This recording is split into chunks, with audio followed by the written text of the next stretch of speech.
তো বন্ধুরা, আমার রোজটা খুব ভালো কাটে, কারণ আমার গার্লফ্রেন্ড আছে। তো গার্লফ্রেন্ড বলছে ফুল যাতে খুব লাল হয়। তো আমি ভাই সিকিওর পুরা। কালকে রাত্রেই একবারে লঙ্কা জবার মালা নিয়ে এসে রাখছি।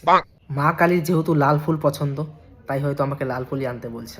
আর গিফট তো আমি পুরা স্পেশালি দিব, কেন কি যদি একটা গিফটের মধ্যে চেনই না গিফট করতে পারি, তাহলে কিসের বয়ফ্রেন্ড? তাই আমি কালকে রাত্রেই পুরানা বাবার ভাঙা সাইকেলের চেনটা খুলে রাখছি, প্যাক করে দিছি ভালো করে, ওটাই গিফট করব। আর খাবারটা মোস্ট এক্সপেন্সিভ দিতে হবে। আর হাইজিন তো মেনটেন করতেই হবে, যেহেতু বাইরের হাইজিন কোনো মেনটেন হয় না। আর মশলাপাতি এত আনফ্রেশ, তাই আমি ডিসাইড করছি আমি নিজের হাতে রান্না করে নিয়ে যাব। তো সকাল সকাল আমি ফেনা ভাত রান্না করে টিফিনে ভরে নিয়েছি, একটা কাঁচা লঙ্কা। খুশি হবে, কারণ হাইজিন তো মেনটেন করতে হবে না। আর আমি কনফিডেন্স থেকে বলতে পারি